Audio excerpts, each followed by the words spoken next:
مفتی سلمان اظہری صاحب ماشاءاللہ ان کو بے قصور پھنسایا گیا تھا تو ان کو رہائی ملی ہے۔ تو ایسے ہی 2 سال پہلے ناموس محافظ ناموس رسالت حضرت علامہ مولانا قمر غنی عثمانی صاحب اس وقت میں وہ اس انداز میں تحفظ ناموس رسالت کا پرچم اٹھائے ہوئے تھے جبکہ عوامی سطح میں اس طرح کی بیداری نہیں تھی۔ مگر معاملہ کیا ہے،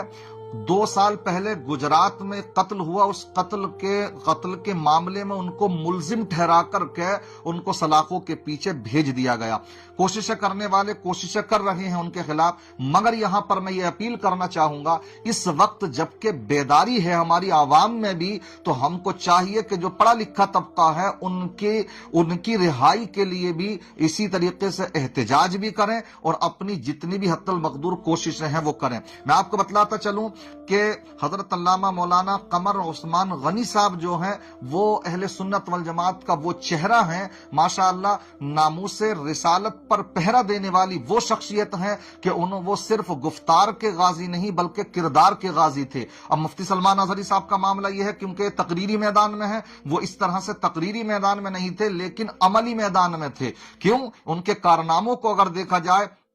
تو ماشاءاللہ انہوں نے وہ مسلم نوجوان، میں ان کی آپ کو اپلبدیاں بتاتا ہوں، ان کے کارنامے بتاتا ہوں کہ مفتی مولانا قمر عثمان غنی صاحب وہ کیسے میدان عمل کے غازی تھے، کس انداز میں انہوں نے کام کیے۔ تو آپ کو میں تھوڑی سی جھلک دکھاتا چلوں کہ انہوں نے ماشاءاللہ وہ مسلم نوجوان جو بے قصور جیلوں میں ٹھونس دیے گئے ہیں تو ان کو رہائی کرانے کی، ان کے مقدمات لڑنے کی جو ہمت اور جسارت دکھائی تھی تو یہ مولانا قمر عثمان غنی صاحب نے دکھائی تھی۔ اسی طریقے سے لاک ڈاؤن کا جب ٹائم آیا تو مساجد کے اندر جو امام لوگ تھے ان کی کچھ جگہوں پر چھٹیاں کر دی گئیں، کچھ جگہوں پر تنخواہیں نہیں دی گئیں، اس طرح سے جو پریشانی تھی علماء کے اوپر، تو ماشاءاللہ انہوں نے یہ بیڑا اٹھایا اور بہت سے اماموں کو انہوں نے ضرورت کے سامان مہیا کرائے، اس طرح کے انہوں نے کام کیے۔ اسی طریقے سے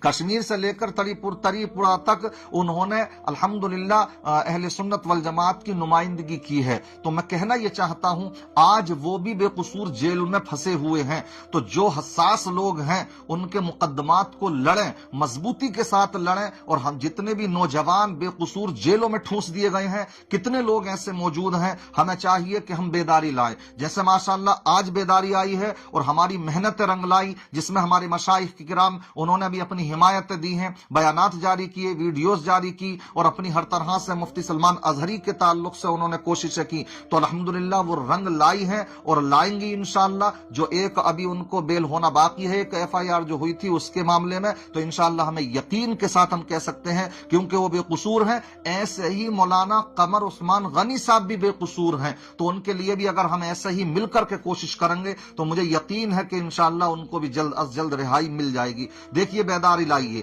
ورنہ ایسے ہی اگر ہوتا رہا تماشا گیر ہم بنے رہے، اگر یہی معاملہ رہا تو کل مطلب یہ ہے کہ ان کی جیسے آج باری آئی تو کل ہماری بھی باری آئے گی۔ ان باتوں کو سمجھنے کی ضرورت ہے۔ اللہ تعالیٰ تمام جو بھی قید و بند کی مصیبتیں جھیل رہے ہیں اللہ سب کو عزت کے ساتھ رہائی عطا فرمائے، جو بھی بے قصور جیلوں میں پھنسے ہوئے ہیں ان کو بھی عزت کے ساتھ رہائی عطا فرمائے، جو بیجا مقدمہ بازی میں پھنسے ہوئے ہیں اللہ ان سب کو بھی اس سے چھٹکارا نصیب فرمائے، علماء پر اپنا خاص کرم فرمائے، مسلمانوں پر اپنا رحم و کرم فرمائے، اور سب کو متحد ہو کر اپنے تمام حقوق کی لڑائی لڑنے کا جذبہ عطا فرمائے۔ السلام علیکم ورحمۃ اللہ وبرکاتہ۔